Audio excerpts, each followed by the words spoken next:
Good evening, everyone, and welcome to the regular joint meeting of the City Council and Successor Agency to the Redevelopment Agency and Costa Mesa Housing Authority meeting of Tuesday, May 18th, 2021. I now call the meeting to order. Tonight's performance of the Star Spangled Banner is a re-edit of one of our greatest hits performance from last year. This video features 4 students from the 2020 Costa Mesa High School Madrigal Choir with their 4-part harmonies edited together by our own Costa Mesa Television to provide a beautiful rendition of our national anthem. Remember, everybody, if you wish to sing the national anthem at one of our meetings, and we will be coming up live soon, please contact us here at City Hall and let us know. Now, please join me in standing and following this video performance. Please remain standing for the Pledge of Allegiance delivered tonight by our own District 5 Council Member Arliss Reynolds.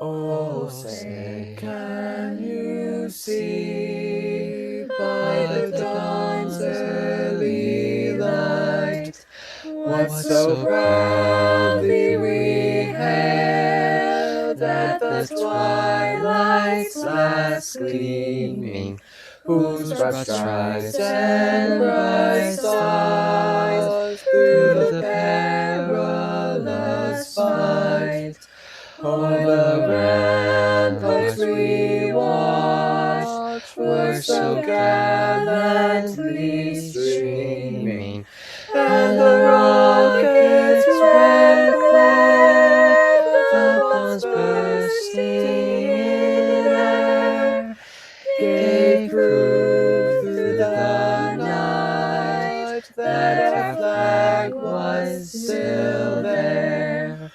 Oh, say does that star-spangled banner yet wave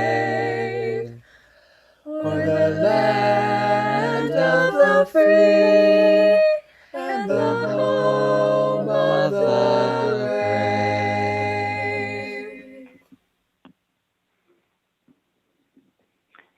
I pledge allegiance to the flag of the United States of America, and to the republic for which it stands, one nation, under God, indivisible, with liberty and justice for all.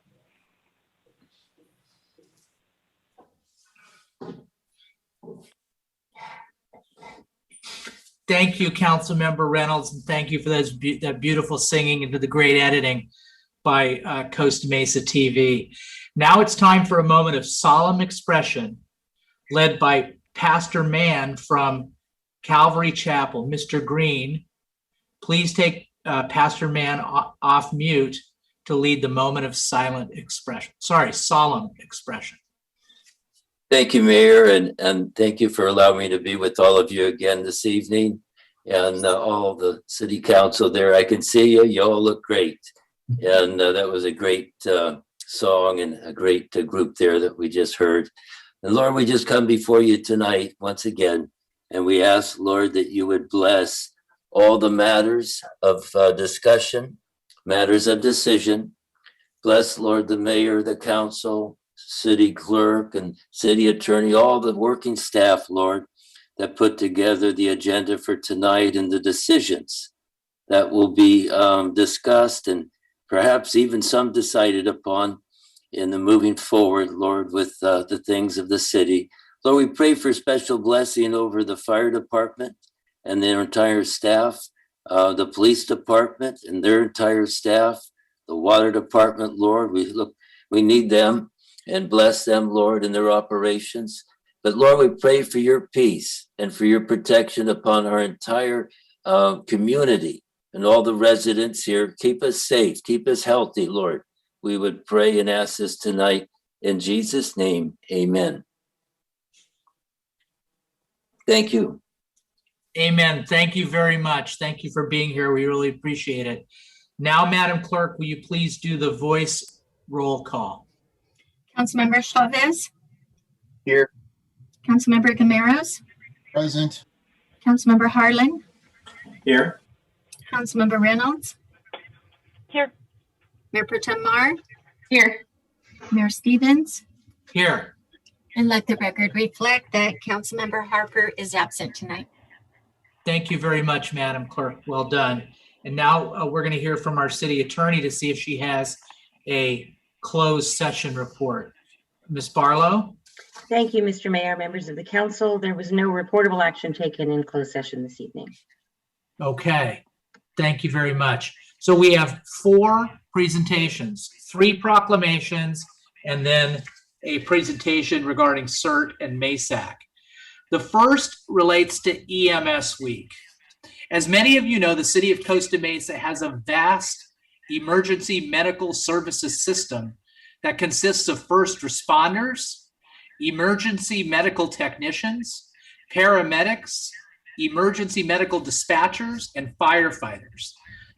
The members of Costa Mesa Fire and Rescue in particular engage in thousands of specialized hours of training and continuing education to enhance their life-saving skills, for which we are all grateful and for which we benefit. During the COVID-19 pandemic, Costa Mesa Fire and Rescue has responded to a dynamic and heightened extreme volume of emergency calls never experienced before in the city, county, or state. So during this Emergency Medical Services Week, we are happy to recognize the value and accomplishments of Costa Mesa Fire and Rescue Emergency Medical Services. Where would we be without them? So that is our first proclamation. Second is a proclamation relating to National Water Safety Month. Each year, especially as the months get warmer and we head into summer, we hear of tragedies where children drown or some other water-related injury or death occurs. It is important that families and individuals of all ages reinforce and abide by water safety rules at private pools, public swimming facilities, or water parks. We encourage all Costa Mesa residents to put safety and awareness first and always be water aware and have every member of your family be water competent, especially the younger folks in your family. So that's 1, that's 2, and now the third proclamation has to do with the SCAG Safety Pledge. The City of Costa Mesa's goals include protecting the safety, health, and security of its residents, businesses, employees, and visitors. However, traffic deaths are the second leading cause of death in the Southern California Association of Governments, otherwise known as SCAG, region of 6 counties, 191 cities, and roughly 9 million people. And on average, each year, 1,500 people die in traffic collisions, 5,200 are seriously injured, and 136,000 are injured. That's just in the SCAG region. SCAG has developed safety targets to reduce fatalities by 3% and serious injuries by 1.5% annually to reach towards 0 deaths in 2050. The SCAG Go Human campaign focuses on safety and reducing collisions and encouraging people to walk and bike more in the SCAG region. And you might have seen their signs around town. And please take a look. Be careful when you're reading those, but they're like the little, what do you call it? Like on the little sticks for the election signs. I join my fellow council members in a pledge to take action on the essential elements of traffic safety, including activities related to education, enforcement, engineering, evaluation, encouragement, and equity. That's the 1, 2, 3, 4, 5, 6 E's. So that's our SCAG Safety Pledge proclamation. Finally, we're presenting certificates to everyone who participated in CERT and MESAC. And Jason Dempsey, at this time, I call on Jason, give him the floor. He has a couple of PowerPoint slides to share.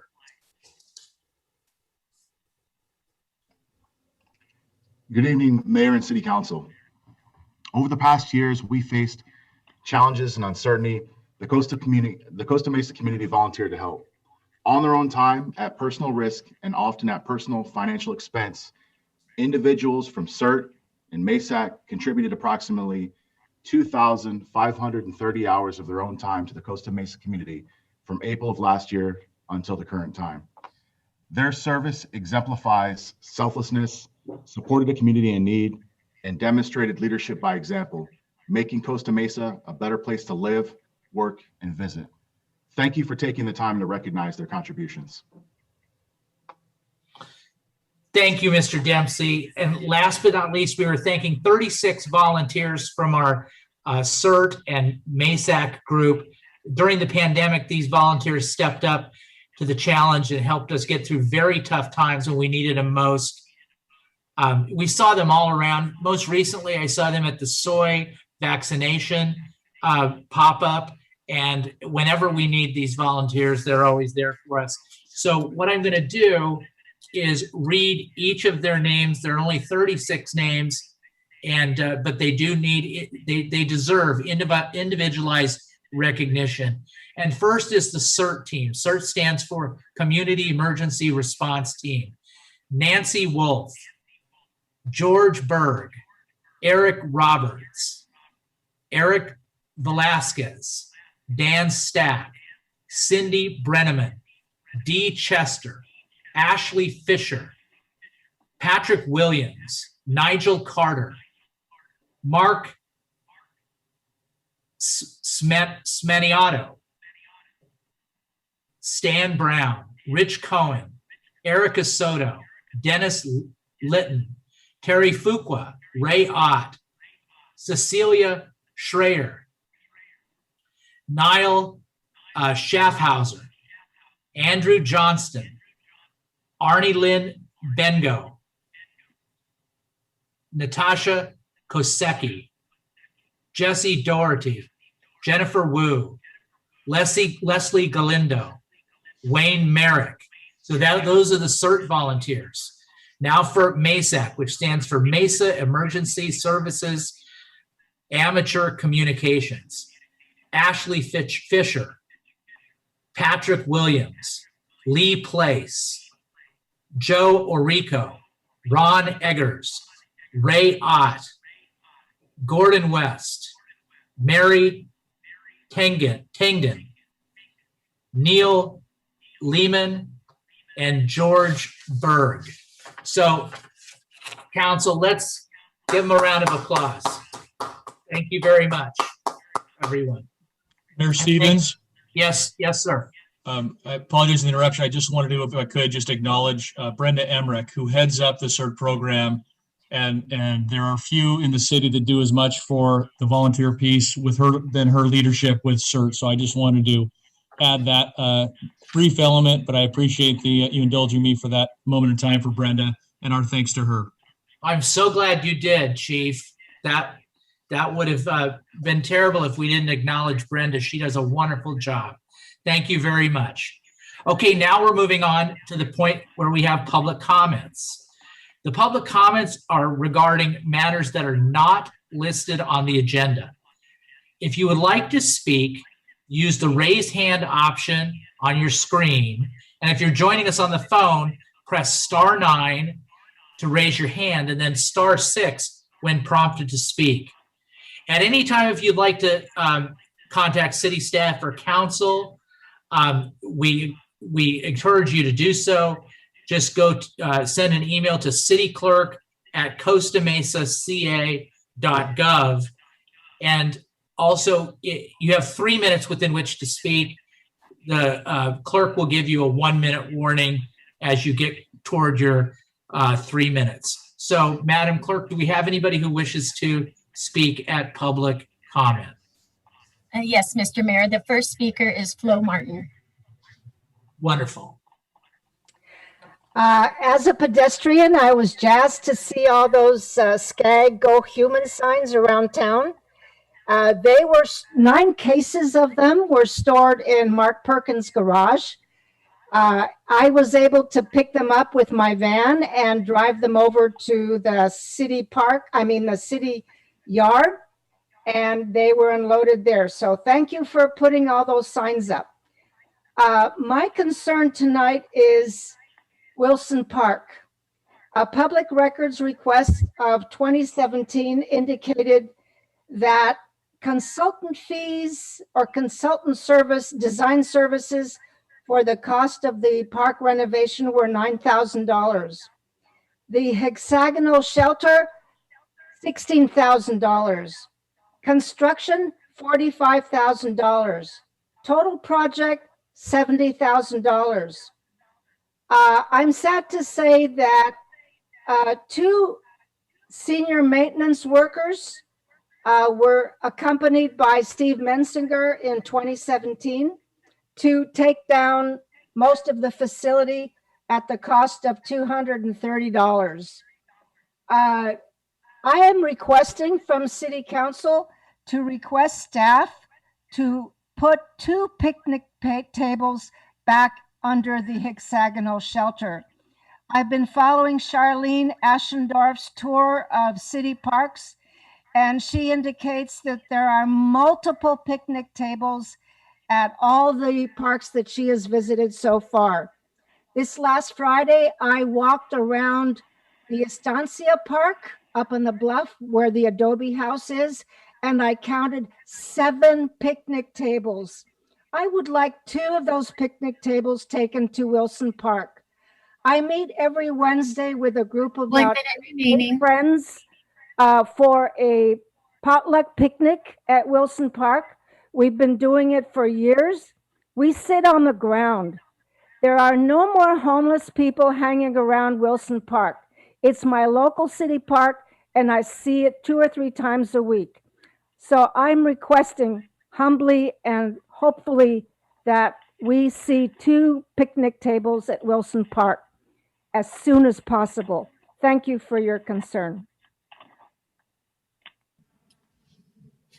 Thank you, ma'am. Madam Clerk, who's our next speaker?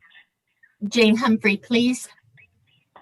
Good evening, Council. Jay Humphrey, Costa Mesa resident. 2 items. The first has to do with recusal from a vote.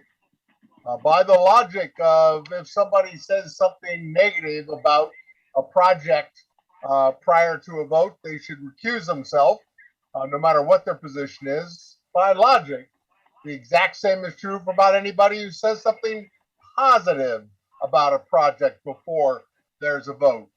We both know that both sides of that are ridiculous. The truth of the matter is the project's owner has a duty to prove to everybody on the council that their project is a valid project for our community and would not be restricted to whether somebody is for or against the project prior to the vote. Obviously, people change their mind when they are given appropriate information. So to me, it seems simple that if you're going to recuse because somebody said something negative, and anybody said something positive could also recuse themselves. I think you find out there would be no quorum to take a vote when in fact the project shows up, if in fact that was held to everybody. Second, I will continue to push.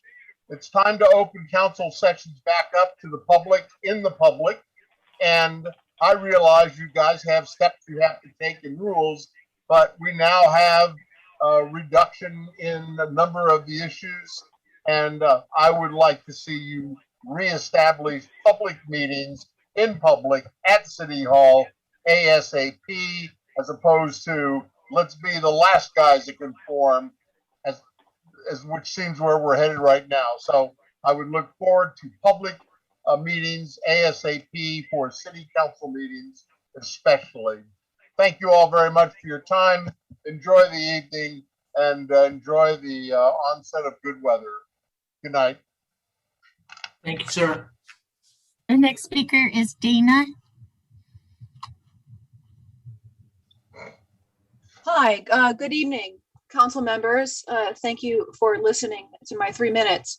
I'm here to bring to your attention that the self-service businesses that do not have an attendant on site ought to have a clearly marked area providing a customer service phone number to consumers in case these machines break down and eat their money. So I just had an occurrence a couple weekends ago, and I'm still trying to get it resolved. I've made about 15 phone calls to try to get this resolved. My concern is that these businesses are using these breakdowns and not posting clearly a phone number or an address to recoup their losses as a revenue stream. If you multiply $5, one person $5, let's say at a car wash, times several bays that aren't working in a day, it's 24/7 business times 30 years. You can do the math. It's tens of thousands of dollars that the consumers have lost and that the businesses have pocketed. This is clearly a revenue stream. So I begged the council to create a code, add to your list of codes that these self-service businesses are required to have a working operating phone number that is answered or by an answering machine and return phone calls so these people can get, including myself, their losses recouped in a timely fashion. Secondly, I second the prior gentleman's plea to reopen these council meetings to the public based on the fact that a governor cannot make laws or override existing laws, including the Brown Act. There is no state of emergency. By the definition by California, a state of emergency has to be imminent and proximal, and the beginning of the threat has to be imminent and proximal. We do not fit that definition by a long stretch. There is no reason to keep these meetings closed or off to the public. The public has a right per the California law, the Brown Act. The governor, once again, is an executive branch. He's not a legislator. He cannot make law or create orders that conflict with existing law. And that is well-established law. And I encourage you to read that carefully and apply it to your city. I will not relent in reference to my first issue about the self-service businesses providing that customer service number to customers, to the public. They are clearly creating a secondary revenue stream by omitting that information. People don't go to court over $5. Your time is up. Thank you. Thank you. Thank you very much. And then the next speaker is John.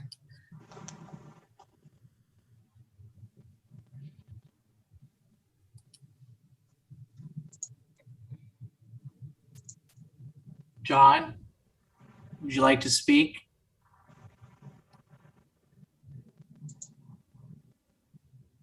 At the bottom of your screen, if you hit unmute.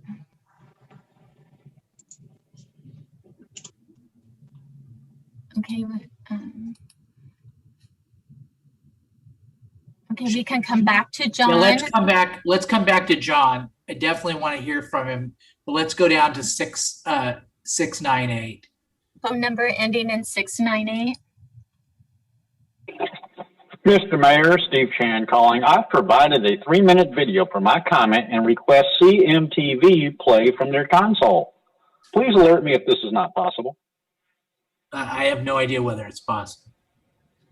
Mr. Mayor, we will play the video. Costa Mesa TV has the same playing capacity as I do, so we will be playing it from the city clerk's office. If the bass is not audible in the video portion, then the video is being watered down. Go ahead and play it. Thank you.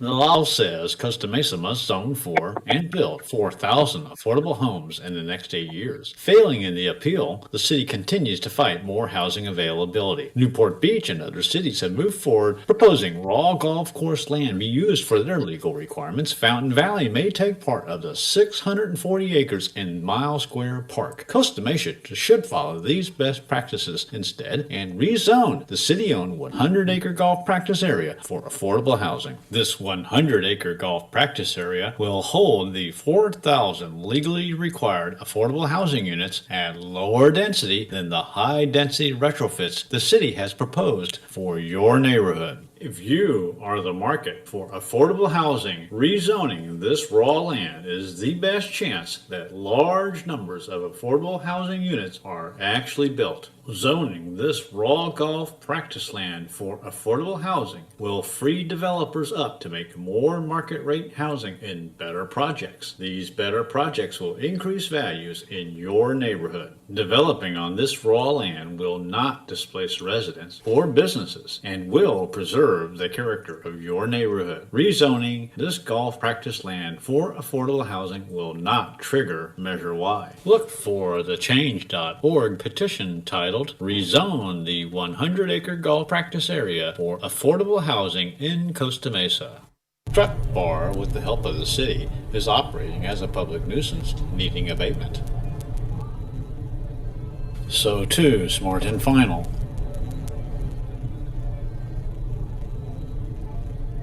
Launch the school night attack. Please don't put me in overpaid. Please don't put me in overpaid. School night, Thursday, Strut Bar bombarded their mostly Latino neighbors until 2 a.m. Friday with the low frequency bass that you hear.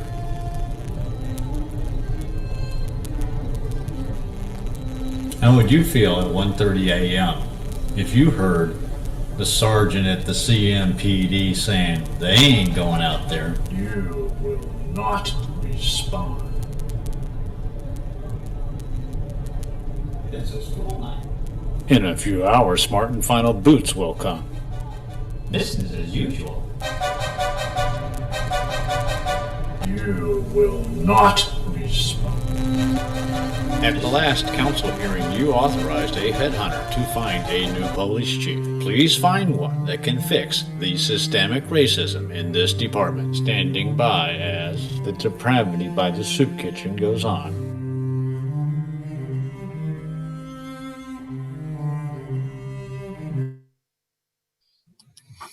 The next speaker is Jennifer Friend-Smith. Yes, good evening, Honorable Mayor Stevens, council members, and city and assistant city manager. I speak to you this evening as a resident as well as someone who has the privilege of walking alongside children and youth experiencing homelessness in our community every day as the CEO of Project Hope Alliance. I just would like to thank you in advance for the discussion that you are going to have regarding the public hearing on item number 1, wherein you will be talking about how to allocate resources to serve our community and also eradicate homelessness, not only today, but also future homelessness. As part of that, there is a recommendation that Project Hope Alliance be awarded a public service grant for the work that we do walking alongside providing wraparound support services for children and youth, kindergarten to age 24, who are experiencing homelessness that are attending schools within the city of Costa Mesa. Currently, over 70% of the students that are served by Project Hope Alliance do in fact attend Costa Mesa schools. We serve 12 elementary schools within Costa Mesa, every junior high school, and every high school, providing Excuse me, hey, Jennifer, can I just interrupt you? Stop her time, Brenda. So are you going to speak at public hearing number 1, or is this, because now you're speaking about that item and the public comments are usually about stuff that's not on the agenda. So I just want to make sure that if you can go ahead and speak, but then this will be your time for public hearing 1. I appreciate that, Mayor Stevens. I was unsure because now that we're doing it virtually, I wasn't sure how it was that public comments were going to be taken because I didn't see an area that was allocated for public comment time in the section that addressed the public hearing. So I will wait then, and I appreciate your generosity in giving me that opportunity to address it if there will be public comments for the Yeah, public. there will be. And then you can have go ahead and have your full 3 minutes. So you don't need to worry about that. Anyhow, thank you very much for speaking, though. I look forward to your comments when that item comes up. Thank you. So who's next? The next speaker is David Martinez. Hello. First of all, I wanted to say for future, in the presentation section, if the proclamations could be linked to on the agenda so that we could see what the proclamations actually are before the meeting. I know I would have liked to see the Bike Month proclamation and this SCAG Safety Pledge proclamation beforehand. Speaking of the SCAG Safety Pledge proclamation, I think this is obviously a very important issue, and I just wanted to mention how it intersects with National Bike Month. For example, the SCAG Go Human Safety signs were mentioned, and I think it's great that we're giving this more notice. I think it's great that we have those electronic billboards out saying give 3 feet for cyclists. What is not great is the City Council Connect City Hall snapshot is what it's called, where they took a picture of the SCAG Go Human signs and the truck that is placing them is actually in the bike lane, interfering with people who would actually benefit from the signs they are placing, which is absolutely hilarious, but also deeply disturbing because that's the whole point of it. Right? So what can we do? So that no one parks in the bike lane, which already has a buffer, we could put bollards. These bollards, I've seen some bollards referred to as vertical paint because you could just drive over them and they would do no damage whatsoever. So we need to have cement bollards or metal bollards or something that will actually protect cyclists from any danger that might come about from a motorist or a car that may accidentally or purposefully even go into the bike lane. It's definitely important for Bike Month and for the SCAG Safety Pledge. 1 minute warning. Thank you. I also wanted to mention that Santa Ana, I biked there recently, and Santa Ana is doing a really good job regarding bicycle infrastructure. They even have bicycle traffic signals, and I'm hoping that that's something that we can bring over to Costa Mesa. Thank you. Excellent comments. Who's next, Madam Clerk? The next speaker is call-in user 1.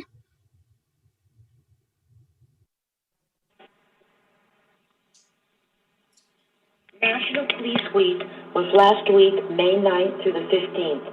A group of residents wanted to acknowledge their respect for Costa Mesa Police Department and thank all the men and women in blue. The community collected donations and delivered almost $800 of coffee, snacks, and goodies for the police squad room. Both our canines, Bodie and Aaron, received a goodie bag too. Residents of Costa Mesa are fortunate to have Costa Mesa PD and support their department. This past year has been difficult for our country, and for our 750,000 police officers, it's been even more difficult. Violence toward our men and women in blue has escalated. So far this year, 126 officers have been killed by job-related causes. Last week, in 2 days, 4 officers were murdered, 2 of them in California. 2020 saw 326 deaths of law enforcement officers. 4 canines have been killed this year so far. Death by gunfire is up 28%.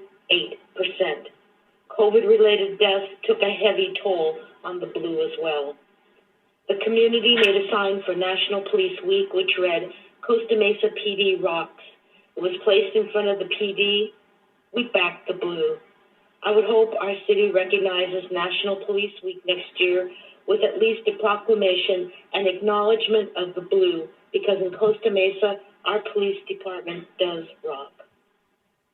The 1-minute video that you're about to see is only a fraction of those who gave the ultimate sacrifice in 2021. Thank you.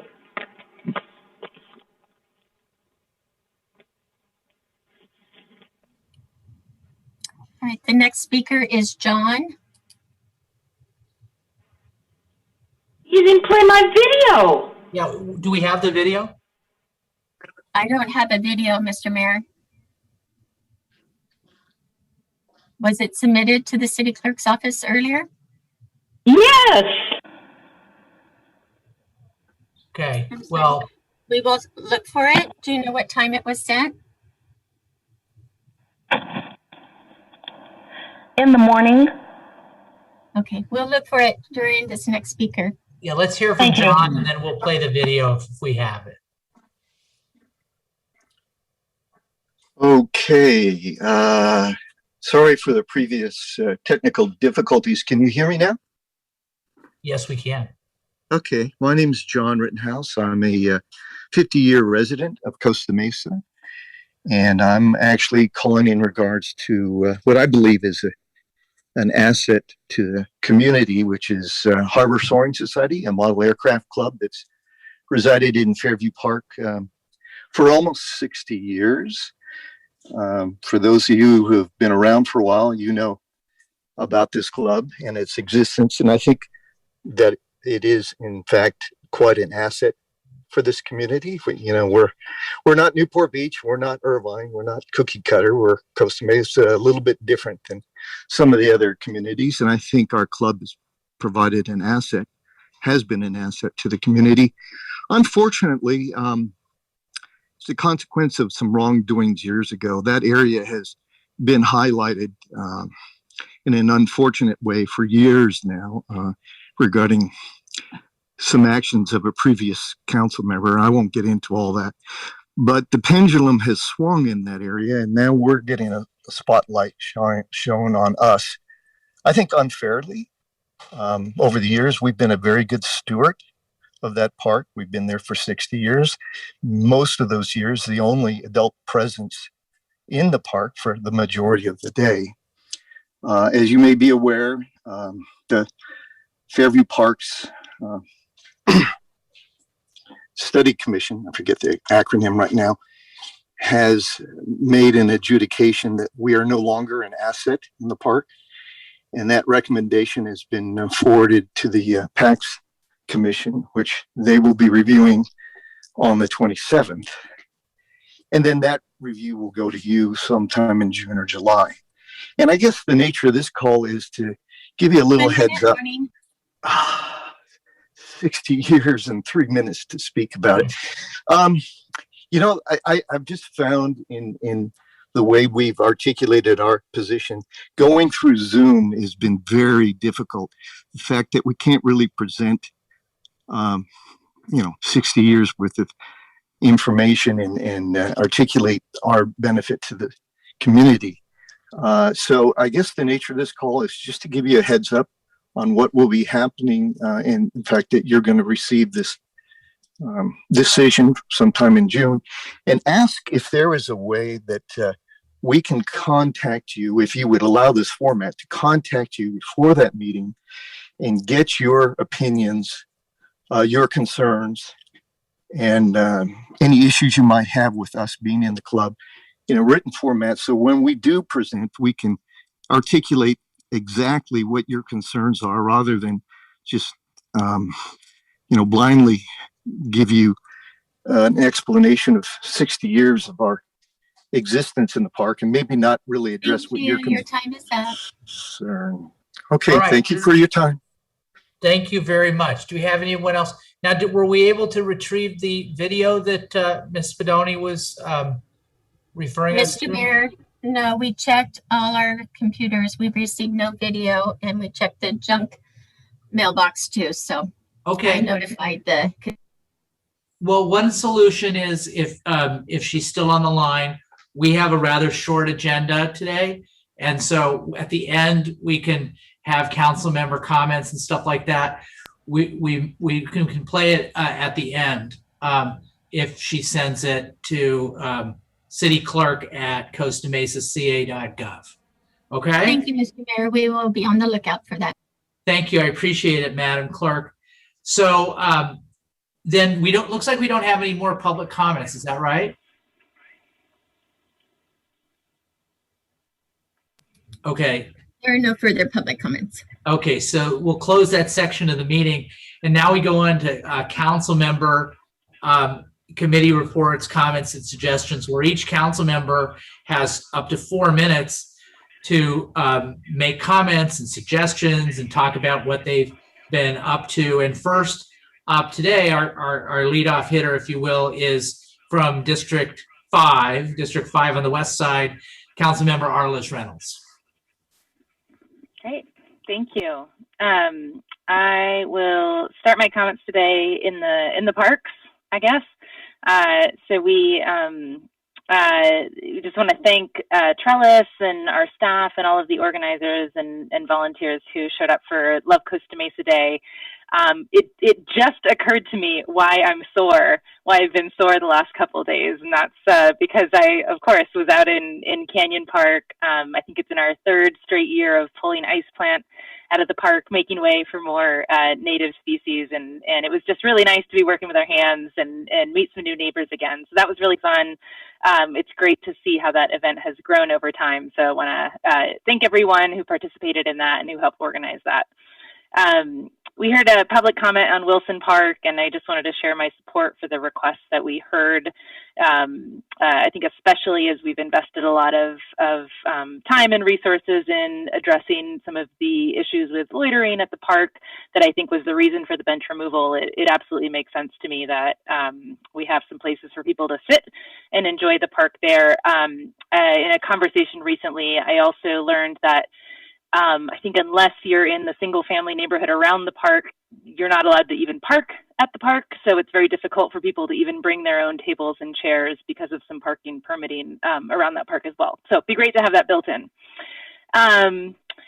A few ways to move around a little bit this month. I want to encourage, again, everyone to participate in the Tour de OC. This is a charity, usually a charity bike ride. It's all virtual now.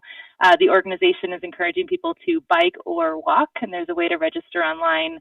I am going to try to do the 25-mile bike ride and a 5K walk before the end of the month, and encourage anyone who wants to join me on that. And also Sunday, this coming weekend, we have our May community bike ride. We're pairing National Bike Month with National Mental Health Awareness Month. Those two are very closely interrelated. Biking is great for your physical health, mental health.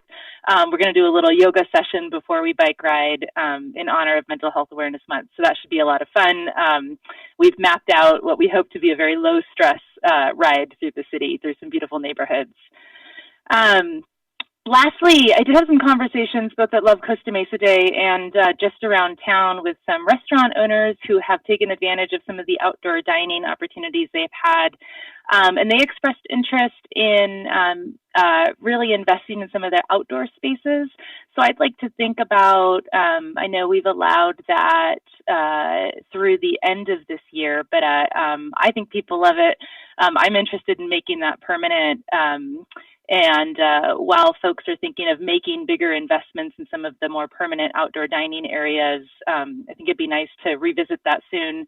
And maybe we can do some outreach through the chamber or even just a public survey to get some responses from folks, both restaurant owners and the community, on whether they like it, whether they want to make it permanent, things to be thinking about if we're going to revisit that. That's it for me today. Thank you. Great comments. Thank you very much. Okay, next we're going to stay on the West Side theme with District 4 Councilmember Manuel Chavez. Thank you, Mayor Stevens, and thank you everyone for joining us today. And hopefully one of our last, or one of the few last Zoomies we'll have for the council. I too attended Love Costa Mesa. I partook in the Shalimar cleanup, so that was really nice to go to Shalimar and kind of help clean up and paint the brand new blue road around the Shalimar Park. So thank you to everyone that volunteered for La Costa Mesa. I had a lot of fun doing that.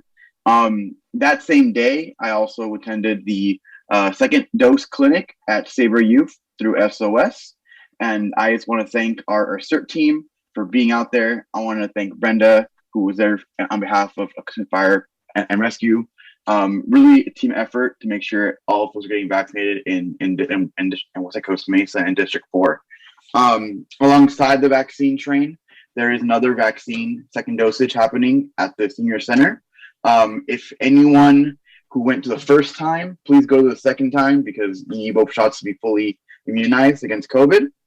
And furthermore, for the public's reference, our beautiful OC Fairgrounds vaccine center is going to close on June 6th.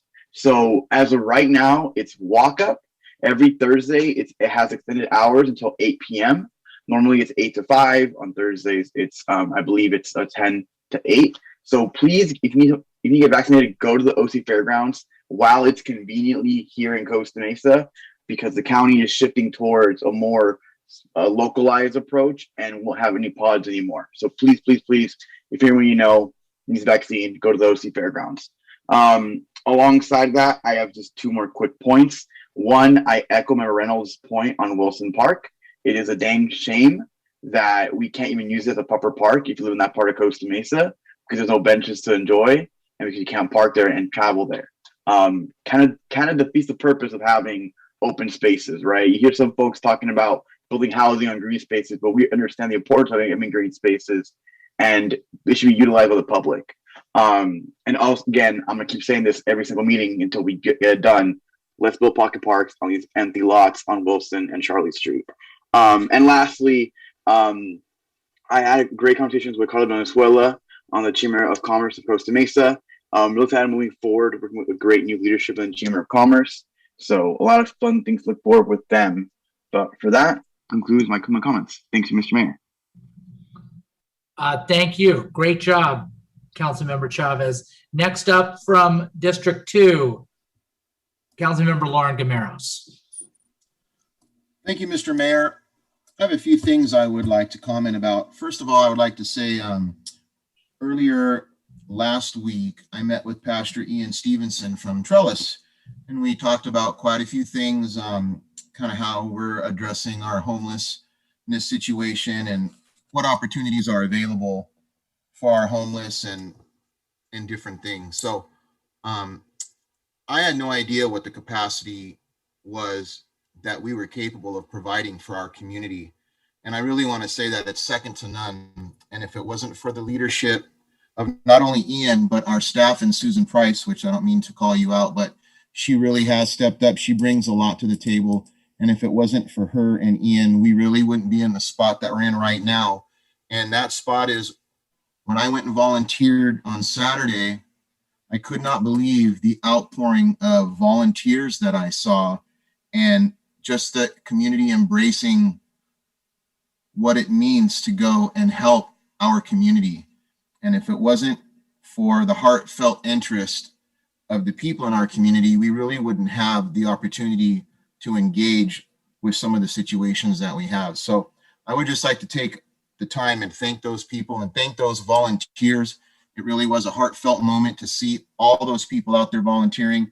I did kind of go around and visit a couple of different sites, and everybody was hard at work and really, really punching it through. So I just want to congratulate Ian for a well thought out and put together program that was very helpful, and I look forward to seeing that happen again next year. I also want to give a shout out to my son, who was undefeated, not undefeated, but the league champion for his baseball league, Costa Mesa Gray. He is playing tonight. He is in the playoffs, and I wish them well. So with that, I will close and surrender my time. Thank you, Mr. Mayor. You know what the score is? No, I haven't got any updates yet. Hopefully it's not bad news. All right. You can do that. Okay, now we're moving on to the east side of Costa Mesa, the great District 6, and the great Councilman Jeff Harlan. Thank you, Mayor Stevens. Just two quick comments. I also wanted to share my gratitude and appreciation for everybody who participated in Love Costa Mesa Day. It really was just tremendous to see hundreds of volunteers. I mean, we had a constant flow of cars coming through check-in for hours on Saturday morning, and dozens of events throughout the city. I mean, it is really remarkable, and I'm really proud to be part of our community. And I want to thank Trellis and the sponsors for making that happen. And then secondly, I want to share Councilmember Reynolds' enthusiasm for making potentially our outdoor dining spaces more permanent. I've been hearing a lot from residents and businesses alike about how it's been so successful. Really has provided an opportunity for people to be outside, engaged in their environment. And it's just been, a real positive experience. So I'd like to see us try and move forward with that as well. And that's all for tonight, Mr. Mayor. Thank you. Thank you. Great comments. Now we're going to go to our Mayor Pro Tem, who's our representative from District 3, where I'm sitting right now, Andrea Marr. Thanks, Mayor Stevens. So with regard to Wilson Park, I think a few of us sort of cornered Raja and the city manager at our Love Costa Mesa Day event on Saturday morning and talked through, is there any reason why we don't feel comfortable putting picnic tables back? So I don't want to put him on the spot, but I think we've heard you loud and clear, and that is in progress. I have to say thank you to the organizers of Love Costa Mesa Day also. Raina Cowhill, this is her first year being sort of the primary lead, and she did an amazing job, supported as always by Ian Stevenson and Isabel Carpenter. So Trellis is doing some really amazing things. I would love to see Love Costa Mesa Day on like a, bi-monthly basis. So just want to put that out there into the universe. This is also supposed to be time for committee reports. So 5PAC is one of the committees that I sit on.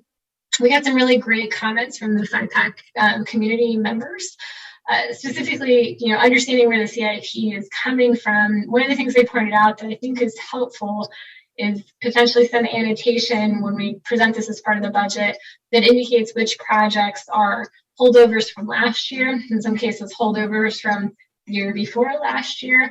And then really some of them are district priorities. So I mentioned a couple of things during the study session that I spent 2.5 years kind of advocating for behind the scenes and trying to figure out how we can make happen. And I'd like to highlight some of those things too. Like I told 5PAC, part of being in districts and part of representing my part of town is being able to specifically focus on concerns that I know are present in my district. So also being able to highlight those things, I think would be helpful for the public. So I think Ms. Molina kind of heard the comments from 5PAC, but I wanted to share them here because giving just a little bit of context to the public about where we spend the public's money is important. Mr. Rittenhouse, I would love to meet with you. Thank you for your comment.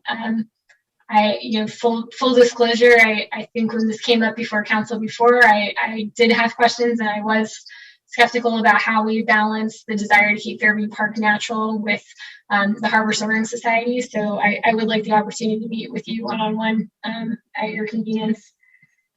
And then, what was my last item here? I think that was it actually for me. Thank you. Thank you, Mayor Pro Tem. Great comments. Everybody's comments were great. I am just going to go down a list of things, and each one of them are rather short. Regarding Wilson Park, I agree. And not only that, I'll raise you this, is there are a lot of places within the city, not just Wilson Park, including Wilson Park, where they had been shut down for various reasons. And it was part of the bargain when we spent all that money to do our homelessness shelter and our team and the operations, that we would restore some of our public areas. So it would be good to look at that just in general. Charlene Ashendorf was mentioned earlier in one of the comments, and she has been doing a thing. She's the mayor's representative to the PAC's commission. So she's Commissioner Ashendorf, and she's been doing 32 days in 32 parks. And it's very interesting. If you don't follow her on social media, send her a follow request and you can learn a lot about the park. So thank you, Charlene, for doing that. Love Costa Mesa Day was a huge hit. Thank you to all the staff and the council members that participated. There were lines of cars going all the way out to Newport Boulevard and a tremendous outpouring of volunteering. And I too, as did Mayor Pro Tem Mar, want to single out Raina Cuthill. She's my good buddy. We work out together at 5 a.m. almost every day, and I know how hard she's worked on this. Some of you may be looking forward to our July 3rd event. It's not going to happen. We tried, we looked into it, and we're going to try to plan something else for the month of July. Stay tuned for that. But July 3rd is just simply Manuel Chavez Day. That's his birthday. So you could celebrate in your own way.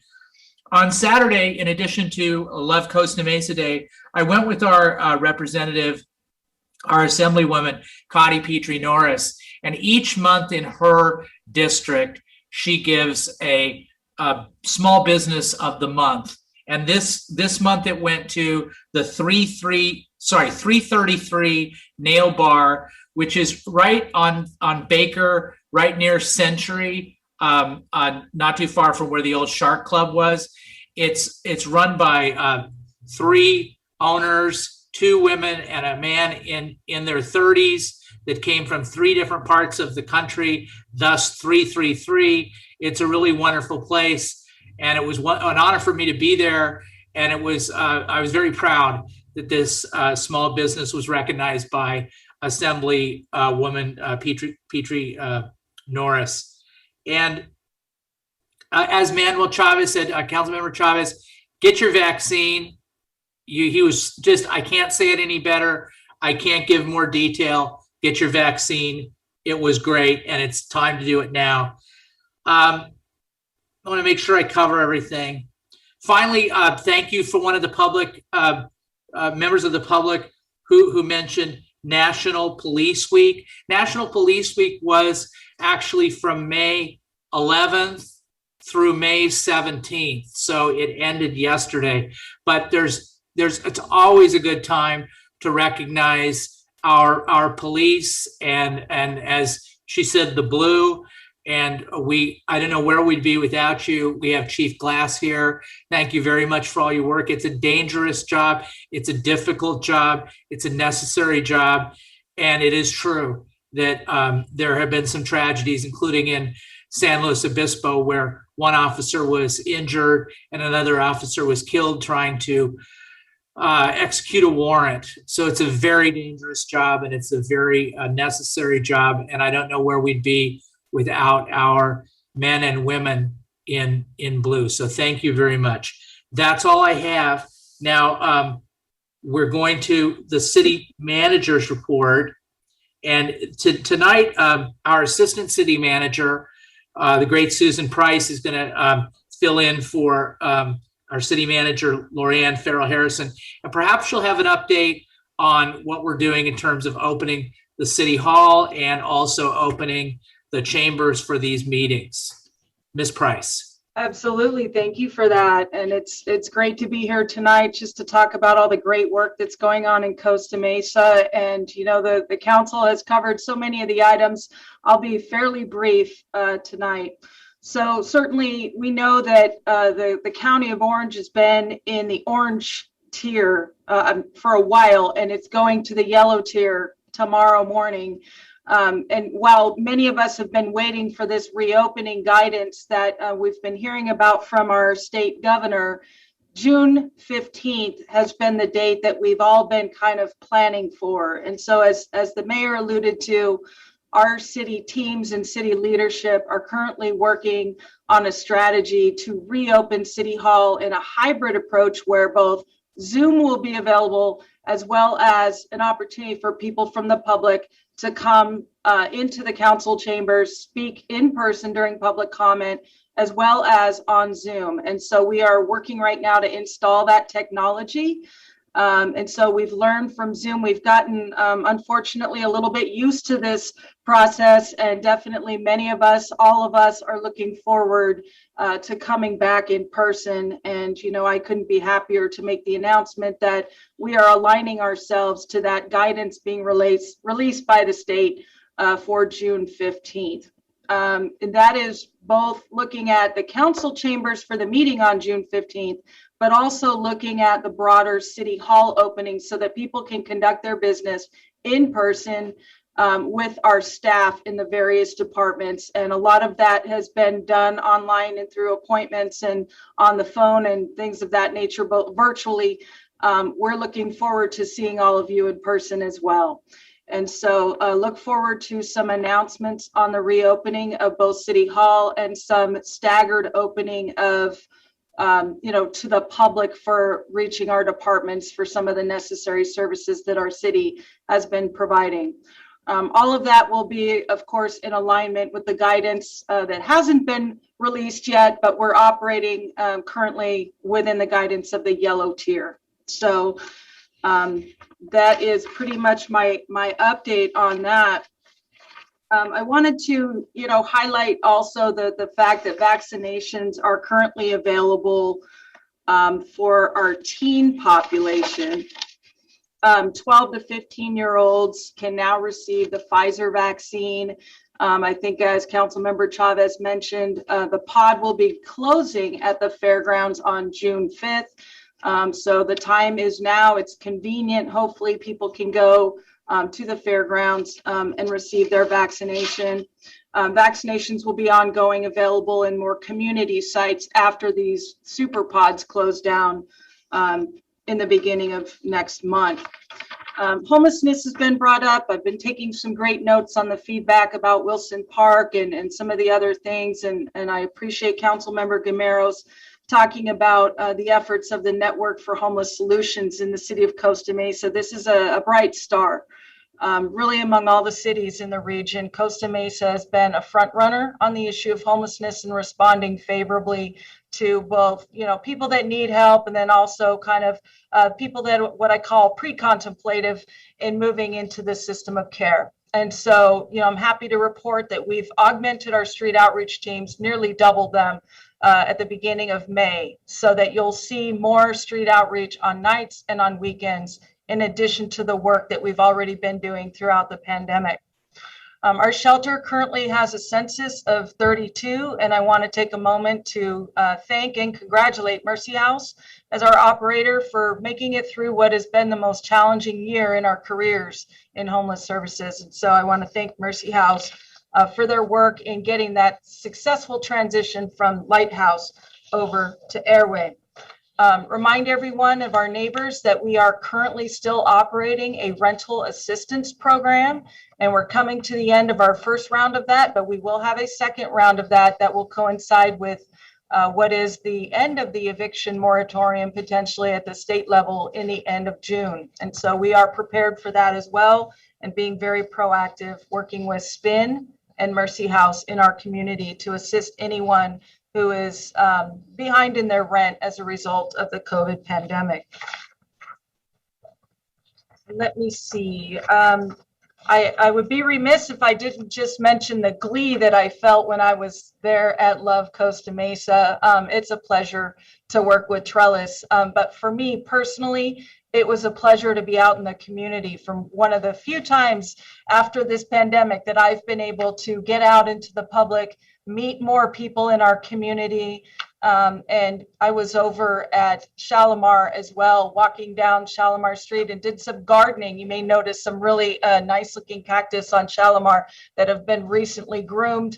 I had a great time. I'm a little sore as well, but I just want to say congratulations, Costa Mesa. That was an amazing, amazing event.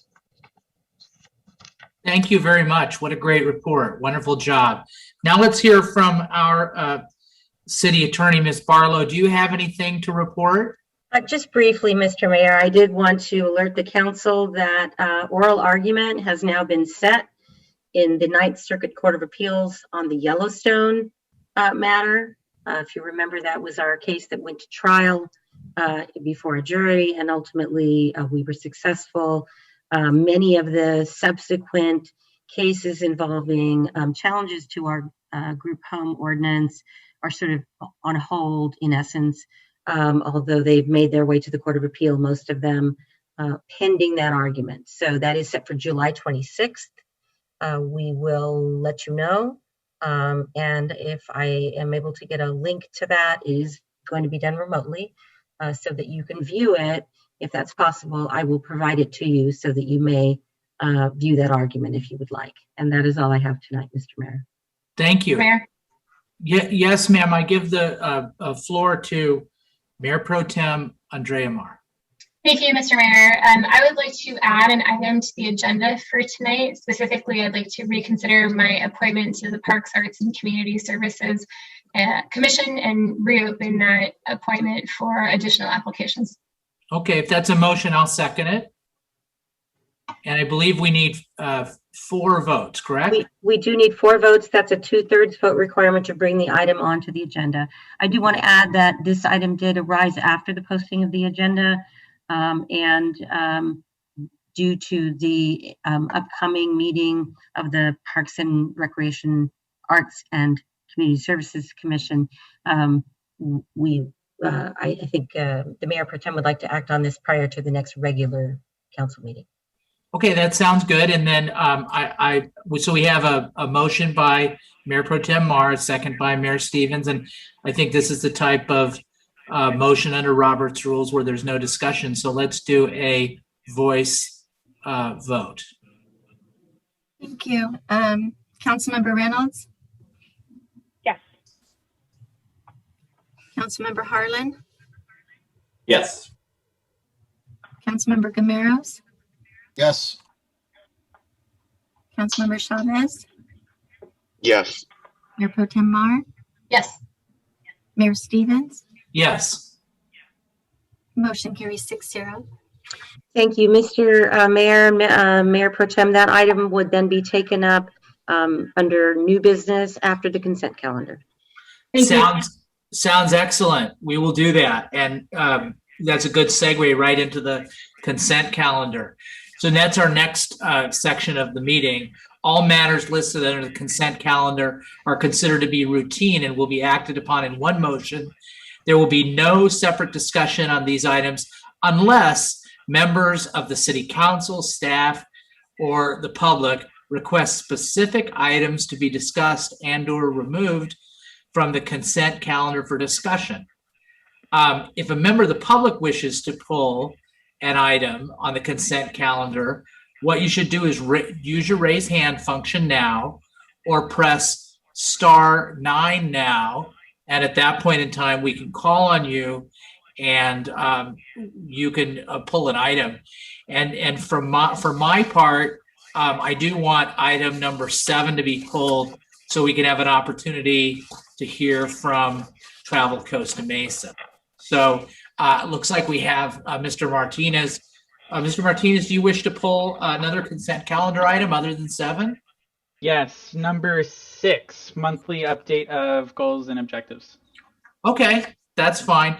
So we have 6 and we have 7 that are have been pulled. And then I just want to check something out here. Yeah, okay. So it looks like we have an updated agenda that doesn't include that second reading item. So I'll entertain a motion. Mayor Pro Tem Mar. I'll move to approve the balance. Okay, that's a motion on that. Anybody want a second? Second. Well, that's Councilmember Reynolds. So we have a motion on the balance by Mayor Pro Tem Mar and seconded by Councilmember Reynolds. Let's call for the question, shall we? Councilmember Reynolds? Yes. Councilmember Harlan? Yes. Councilmember Gameros? Yes. Councilmember Chavez? Yes. Mayor Pro Tem Mar? Yes. Mayor Stevens? Yes. Motion carries 6-0 with Councilmember Harper absent. Okay, then Mr. Martinez, on behalf of the public, has pulled item number 6. Madam Clerk, would you please read that title? Thank you. This is the monthly update of strategic plan goals and 6-month objectives. Excellent. So let's open that up to the public. Mr. Martinez, your hand is raised. Do you wish to speak to this item? Yes, thank you. I'll make two quick comments. First is on page C4, the develop approaches to mitigate collisions and injuries on roadways. On the comments, it says that on May 5th, the Bikeway and Walkability Committee were briefed on the study, and I do not remember a briefing on that. I believe it was part of the actions that were supposed to be in the staff report, but I think we missed that in our meeting. So I just want to make sure that we do that at our next Bikeway and Walkability Committee meeting. And the next one would be page D3, which says present the pedestrian master plan update. And in the comments, it mentions Ketchum-Leibold Park and Shalimar Park for some reason passing understanding. Thank you. That's it. Thank you very much. It doesn't look like any other members of the public wish to speak on consent calendar item number 6. So I'm going to go ahead and close public comment and entertain a motion from council. Councilmember Chavez. Mayor Stevens, I move the item. Second by, motion by Councilmember Chavez, second by Mayor Pro Tem Mar. Madam Clerk, let's call for the question. Councilmember Reynolds? Yes. Councilmember Harlan? Yes. Councilmember Gamaros? Yes. Councilmember Chavez? Yes. Mayor Pro Tem Mar? Yes. Mayor Stevens? Yes. Motion carries 6-0 with Councilmember Harper absent. Okay, thank you, everyone. And then the last consent calendar item that was pulled is consent calendar number 7. Madam Clerk, would you please read the title? Thank you. Business Improvement Area BIA Reauthorization, Resolution of Intention and Review of Annual Report. Thank you.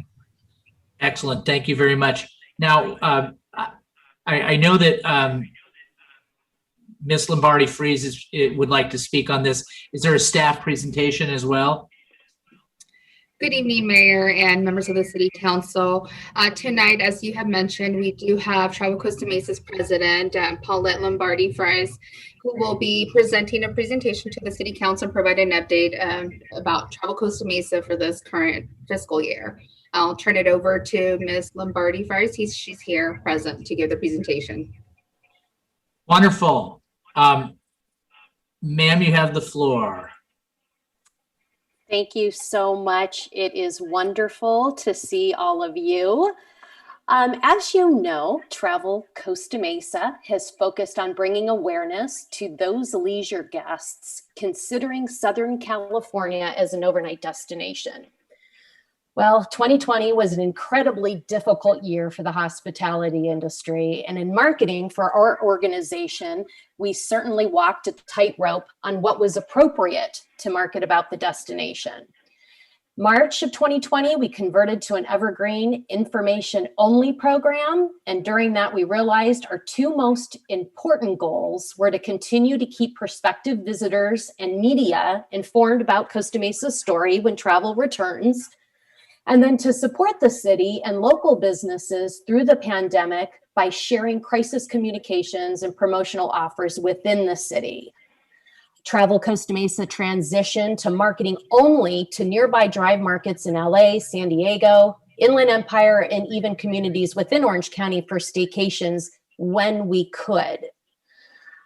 At this time, I would ask if we could play our video, which recaps a little bit about what the industry went through since the beginning of the pandemic and what specifically Travel Costa Mesa has been doing during that time. I think that'd be lovely. Let's play the video, please.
socially distanced seating.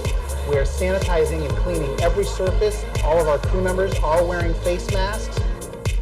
C, People's Market is located at the camp.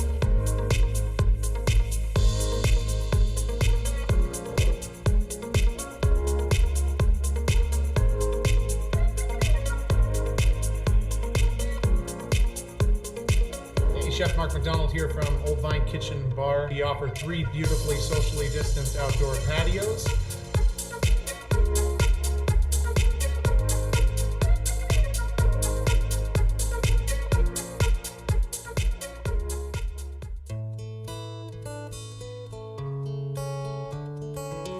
Hi, welcome to the free audio tour of Costa Mesa's Art Walk. You know, Costa Mesa is the city of the arts, and along this mobile audio tour, we're sure you'll be able to see why.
Out at Shalimar, where our roots are, with food distribution and meeting basic needs of our families.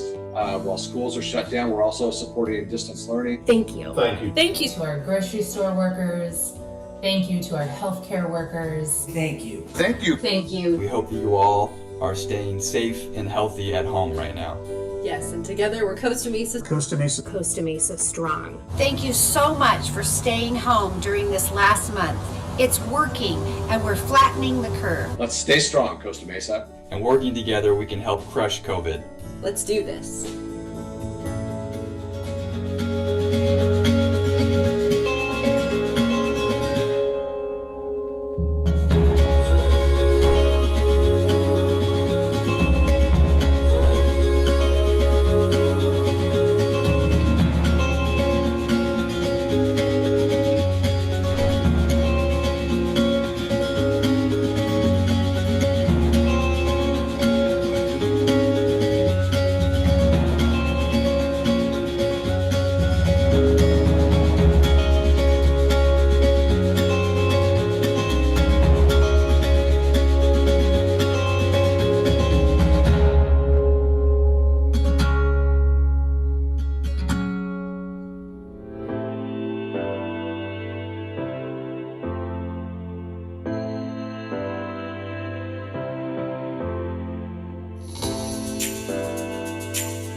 RetroTrip.com.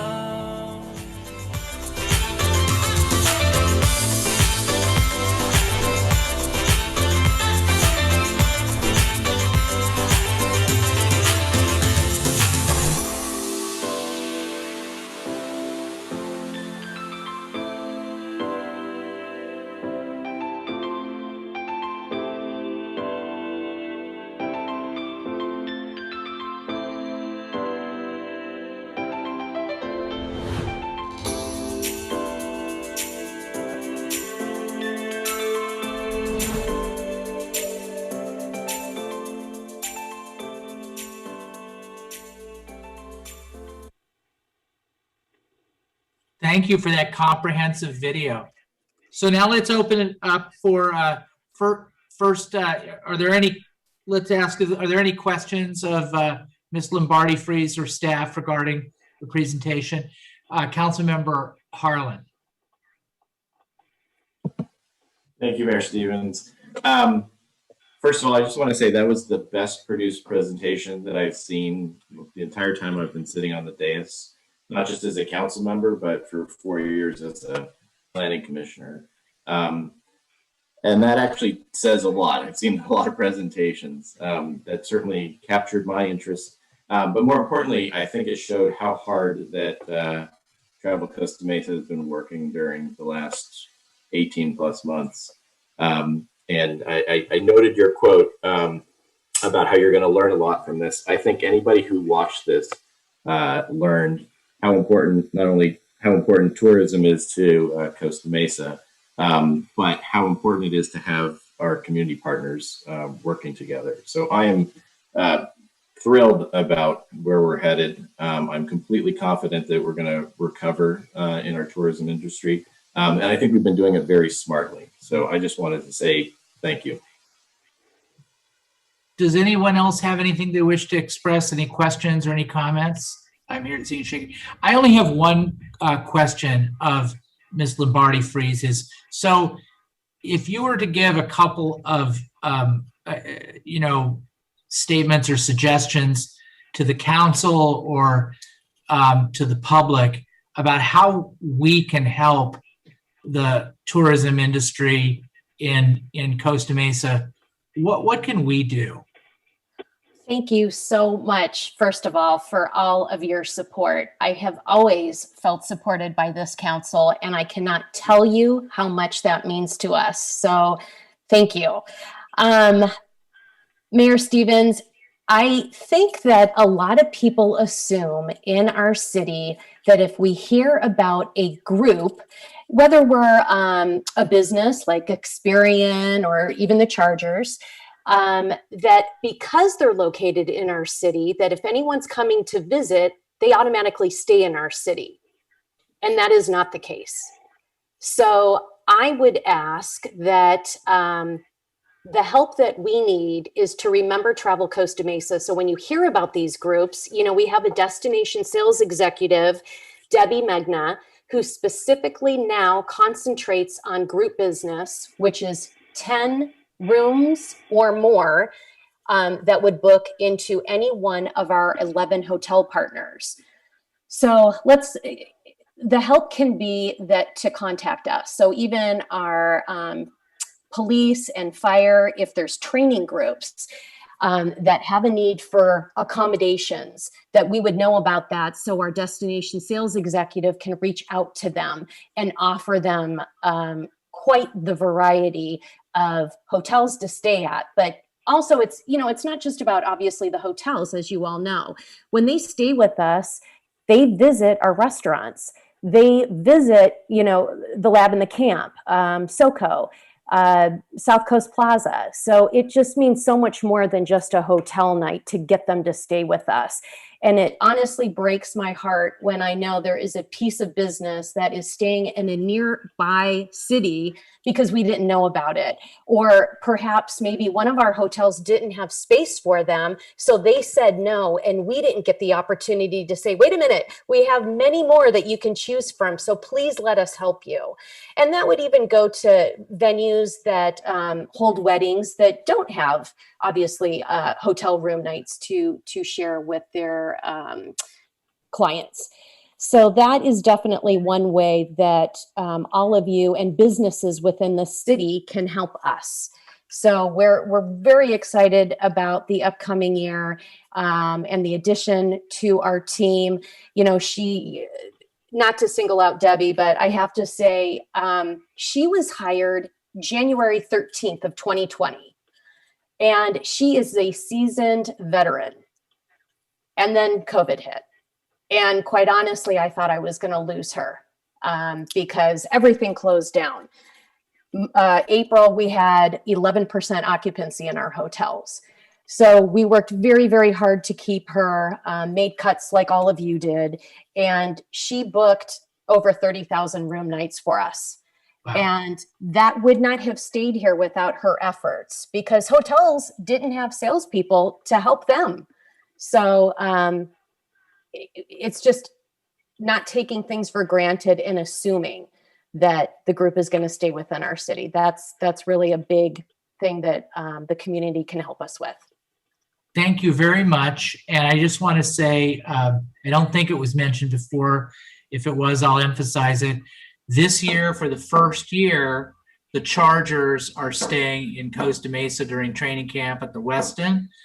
And so that's a big deal.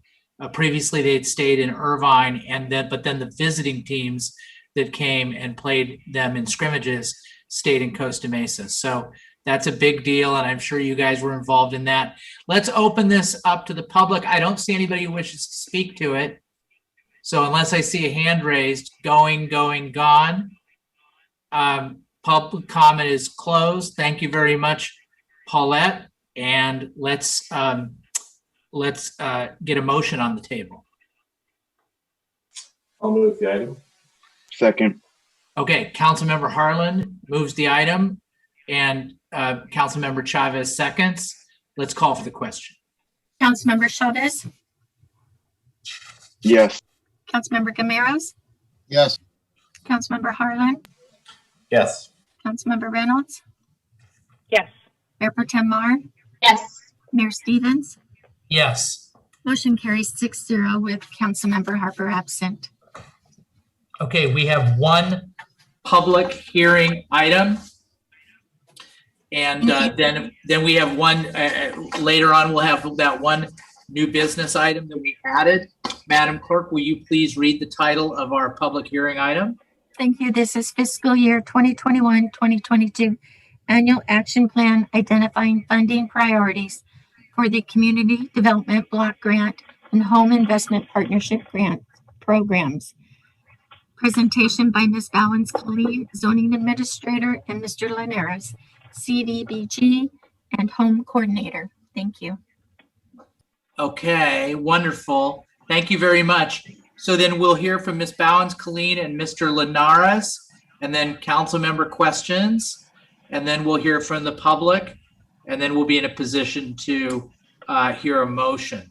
So now it's time to hear from the staff on this. Please do your presentation. You have the floor. Good evening, Mayor, City Council. Mike Linares.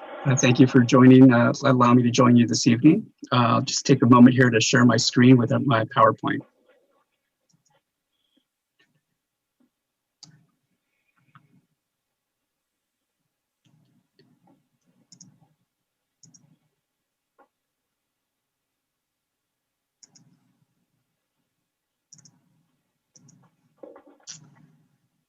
So thank you, Mayor, Council. Again, this item is the 2021-2022 annual action plan for the use of community development and home investment partnership grant funds. So the city of Costa Mesa is recipient of 2 federal grants, again, the Community Development Block Grant and the Home Investment Partnership Funds. Between the 2 grants, the city receives about $1.5 million annually. In order to receive these funds, the city is required to prepare a consolidated plan. And the consolidated plan is a 5-year strategic plan that identifies housing community development priority needs and also strategies on how to use the CDBG and home funds to address those needs.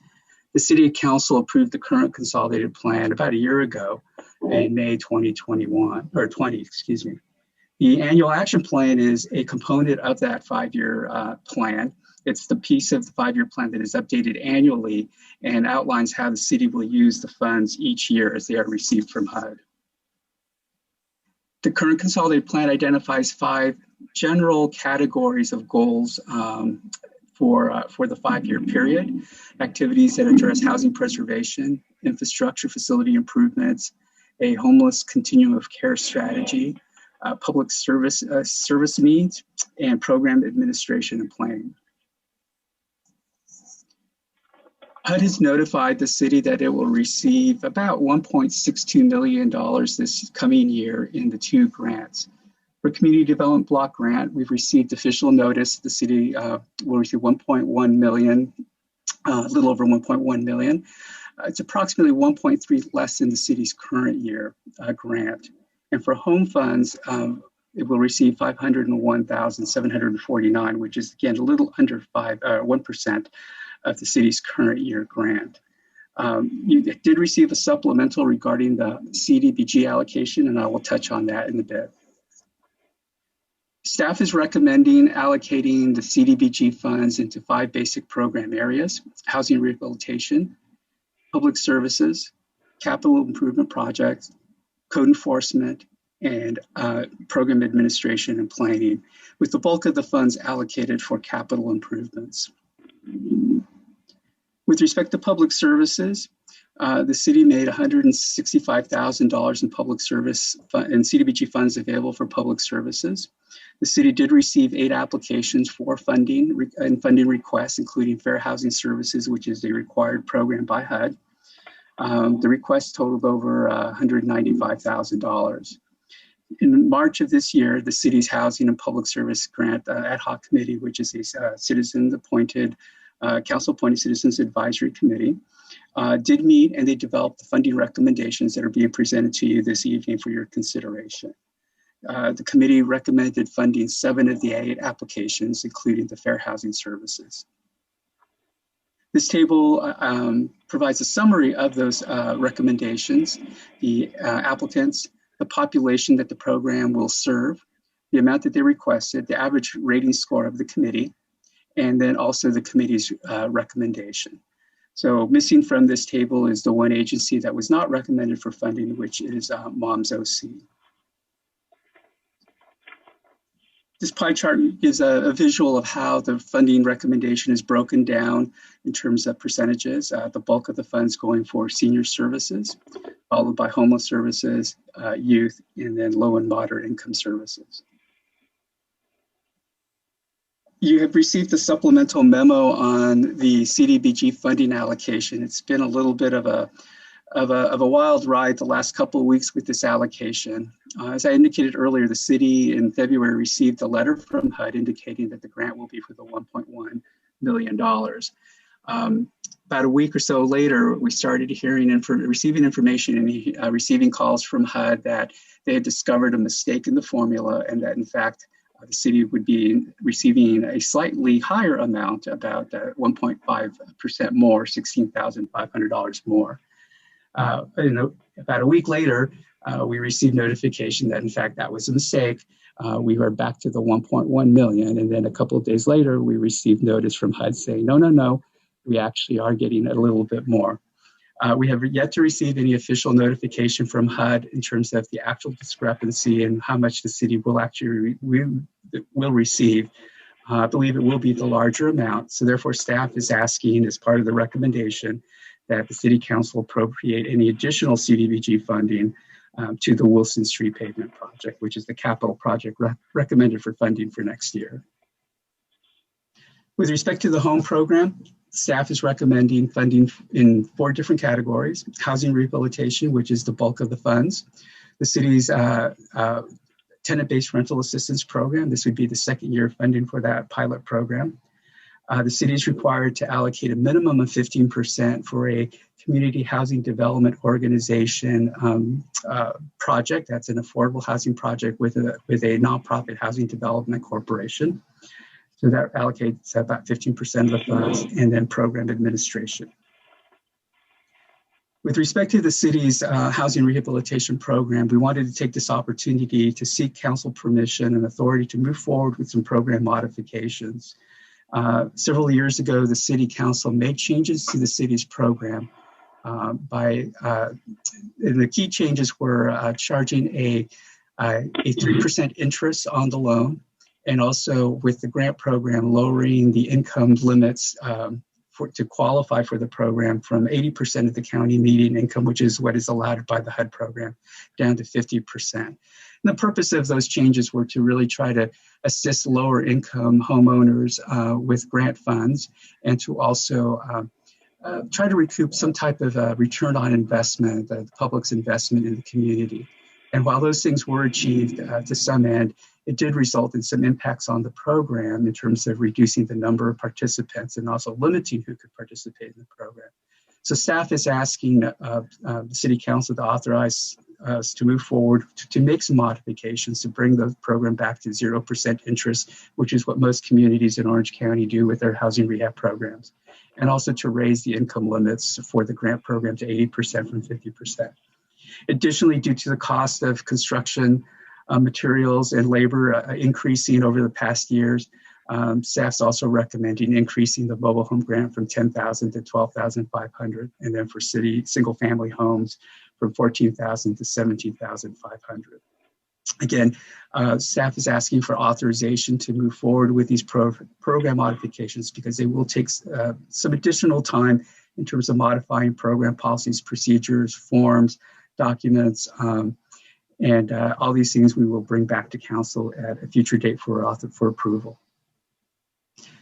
So in summary, staff is asking the City Council to hold the required public hearing for the annual action plan, to approve the annual action plan allocations as recommended in the action plan, including the authority to appropriate the additional CDBG funding once we do have the final amount from HUD for the Wilson Street pavement project.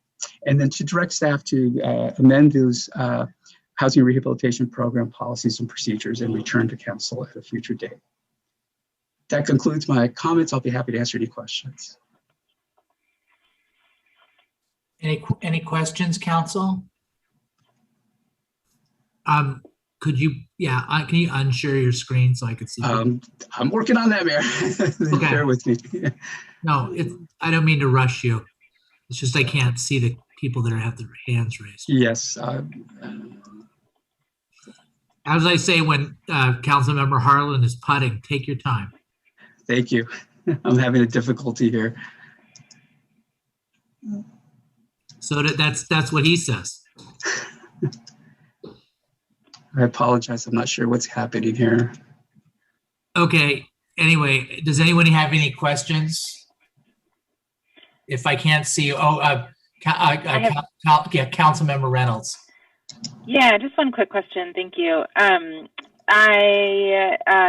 Fair Housing Foundation, I know that's a required funding source, and I've been to a couple of their presentations and actually thought they were excellent.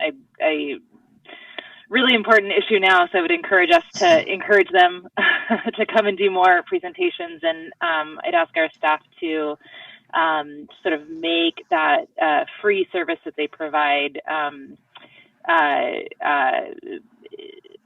create some more awareness in our community about the service that they provide.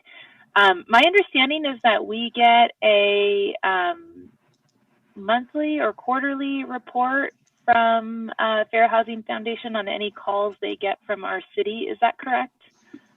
And I apologize, Mayor and Council. And City Clerk, if you could help me with this. I don't know if you can control the screen on your end or not. If you can.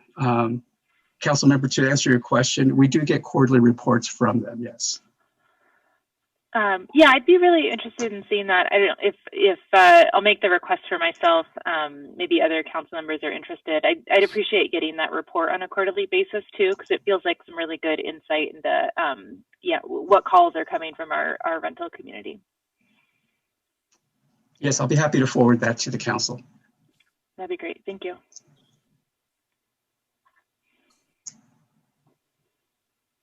Okay, any other questions? Thank you very much, Council Member. Any other questions? Okay, I think we're ready to hear from the public then.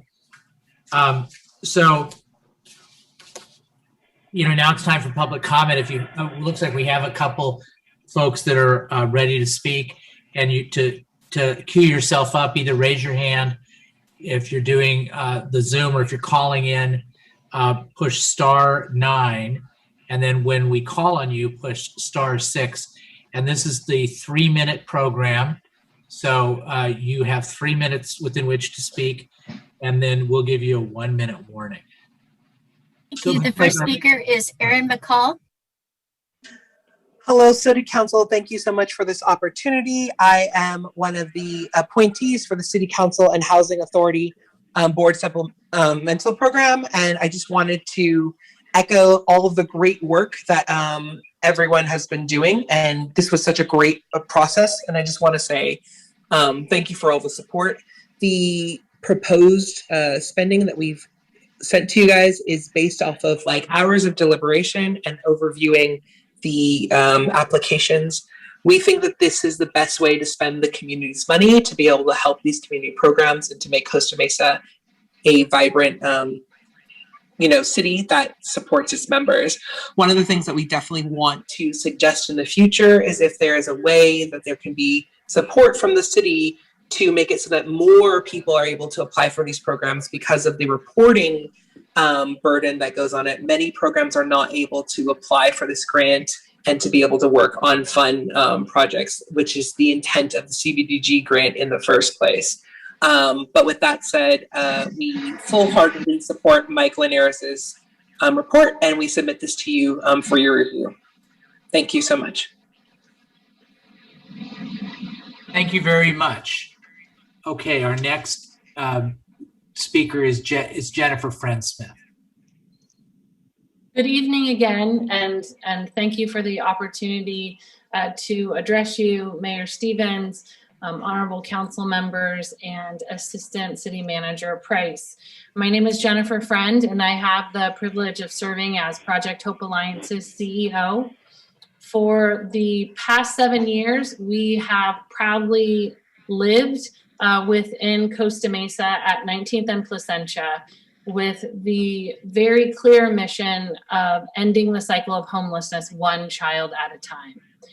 Costa Mesa has most certainly stood up and into a national leadership position to look at how one would allocate resources to not only address homelessness today for our chronically homeless neighbors, but also to look at ways to both prevent homelessness tomorrow and end generational homelessness within a community.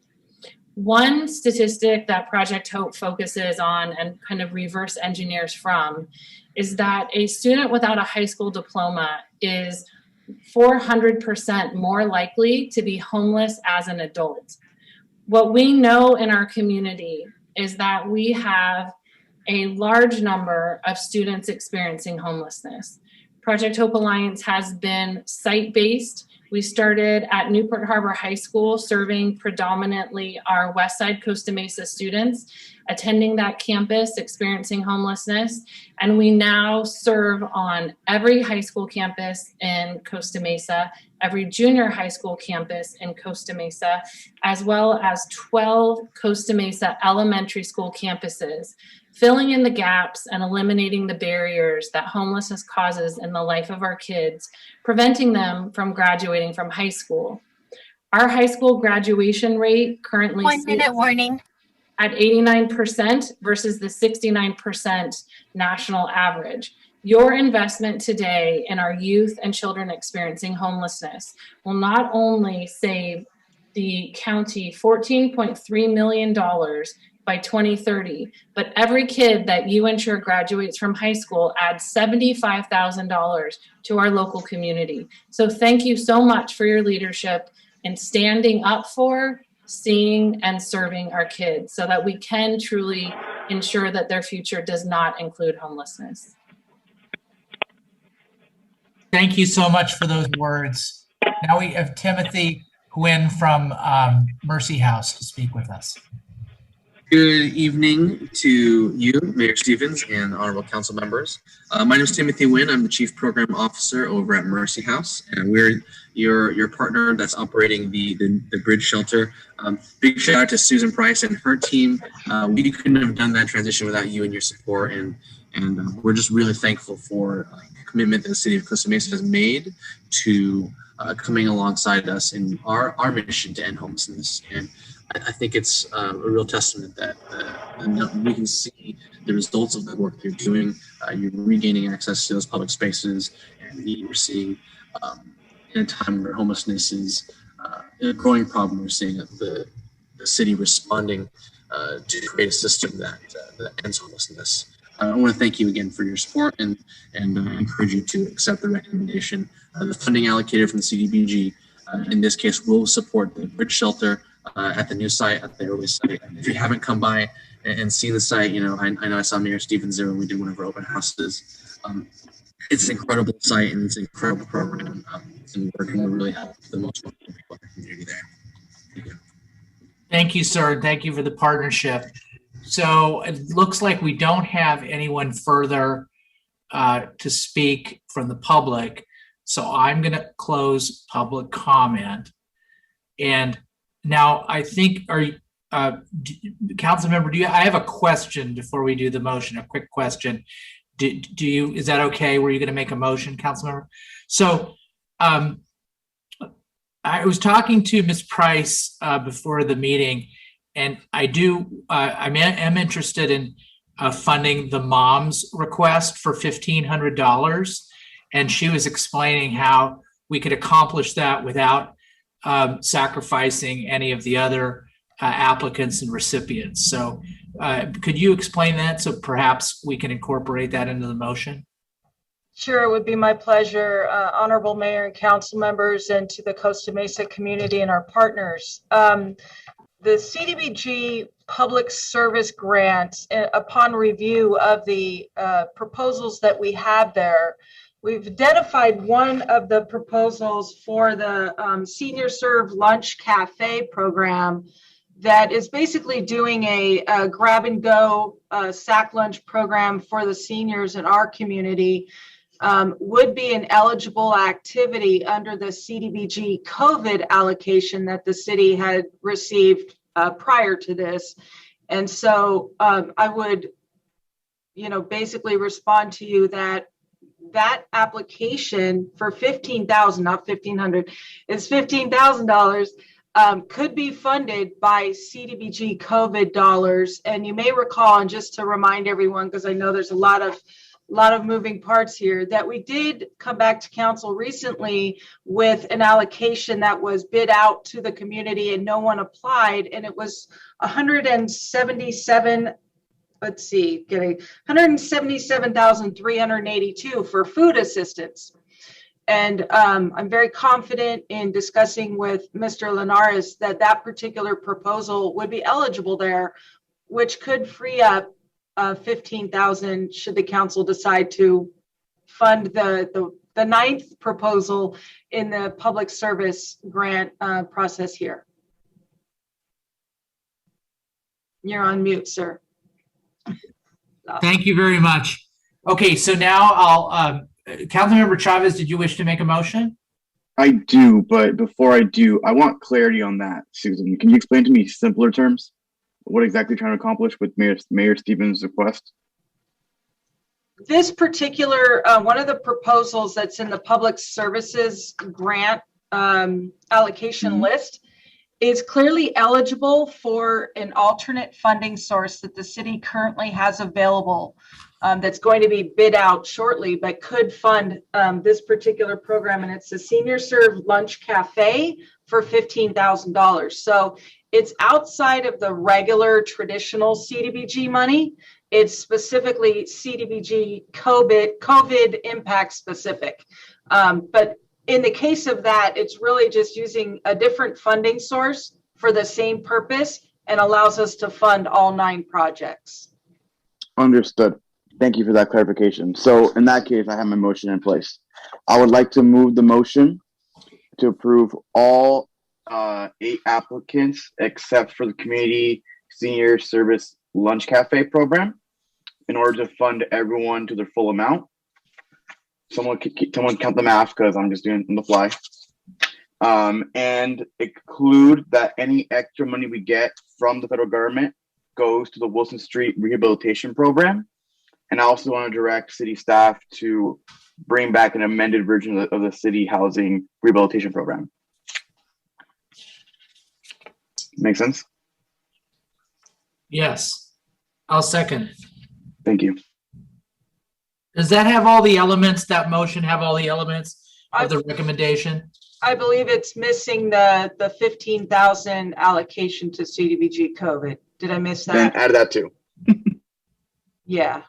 Okay. So that would be, just to be clear, that would be that one program would instead be allocated from the CDBG COVID money. Correct. And in place, the moms program would receive the $15,000 regular CDBG. Correct. And then the additional funding, if we receive any, would then go to the Wilson Street project is the motion. Okay, good. That should cover everything. Yeah. Thank you, Ms. Barlow. You got my words more concisely. I appreciate that. Yeah, and I agree with what she said as the second. Mr. Mayor, Yes, ma'am. sorry, does that include all of the amendments to the city's housing rehabilitation loan and grant program as well? I didn't catch that. Yes. Yes, that's the direction part that he said. Got it. Direct staff to amend the parameters. That's number 5 on our recommendations. Okay. Okay. Does anyone have? Okay, sorry, Councilmember Chavez. Do you wish to speak about the motion? I do. So I really love this program. Thank you, staff, for all the work you've done. I particularly am happy for it because I'm the liaison for this committee, and it's always nice to see the young, diverse voices we appointed on this committee kind of decide what's the best resources to invest in Costa Mesa. I was there when the group was deliberating, and I have utmost faith in their deliberations, in their thought process, and in the decision-making on which groups to fund and not fund and how much they gave. So I am happy to support them, our committee members, in this motion. Thank you. So as the second, I just want to say a couple things. I think I really appreciate the motion. It's a good motion. I appreciate all the work that everyone did in the staff report. I appreciate that staff, especially Ms. Price, thought creatively about including the moms, $15,000. Councilmember Reynolds and I work on our Early Childhood Coalition, and this particular description of the proposed program fits really nicely into that mission.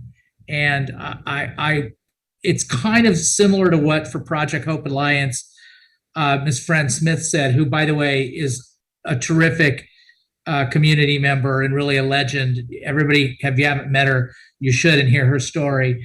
But if we get children at this age, and the moms program is just one possible program, and I think you're going to be hearing more from myself and Councilmember Reynolds about this. If we get children from 0 to 5 and we put them on the right track, that's the best investment in public safety that we have. That's the best investment in our community and our future. So thank you very much for that. Great motion. And I also love, thank you, staff, to make the changes to the loan program. It's absolute, I don't want to, it's just ridiculous that we've had 2 loans since 2013. And perhaps with these changes, we can make better use of those funds to help the people that are in need in our community. So great work, great motion. Thank you very much, Mayor Pro Tem Mar.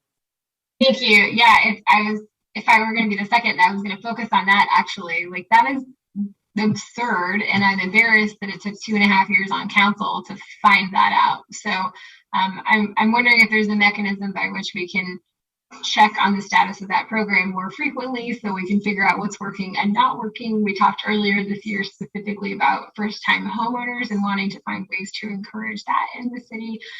The rehabilitation programs and the rental assistance programs, are very near and dear to my heart. And so I don't know what the mechanism is, if it's just sort of a 6-month report, but man, I'd love to find out if the things that we're doing are actually working and actually having an impact in the community, so that we can figure out how to do them better if they're not, and not wait 8 years to figure it out. So thank you for that, Ms. Price.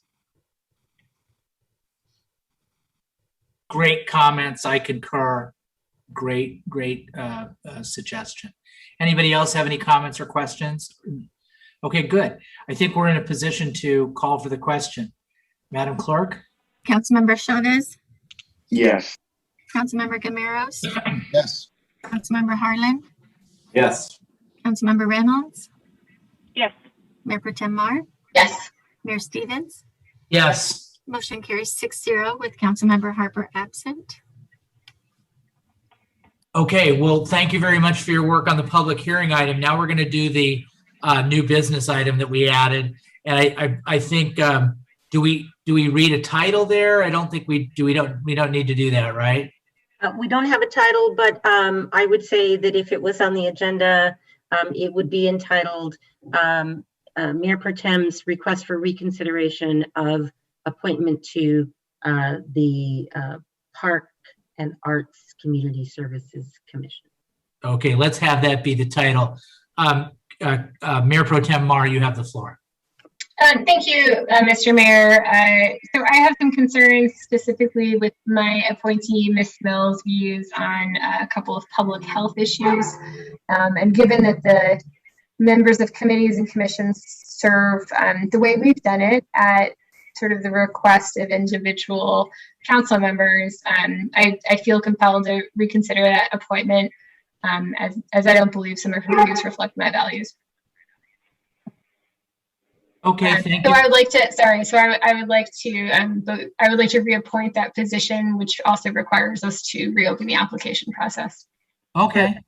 If I could, it would be appropriate then to, for your motion to terminate the appointment of that commissioner and request staff to re-advertise the position for reappointment.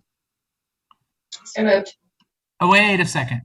Not so fast. We need to see if anybody wants to talk for the public. Doesn't look like it.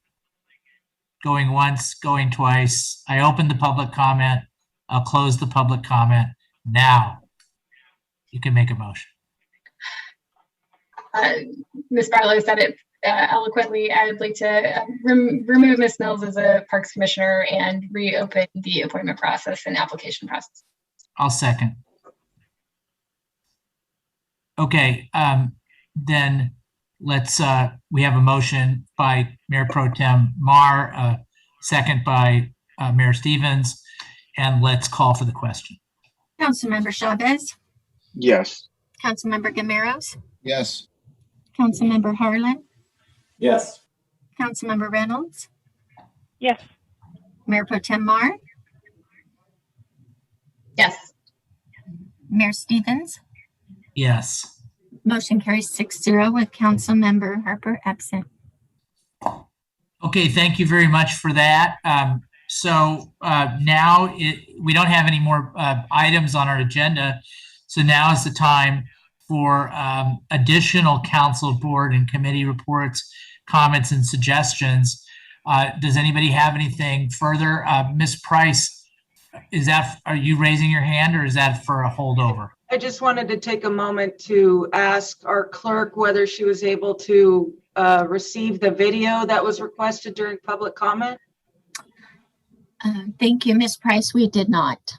Okay. Yeah, that was on my list too, but thank you. Okay, so I thought I saw Councilmember Chavez raise his hand. Is that not true?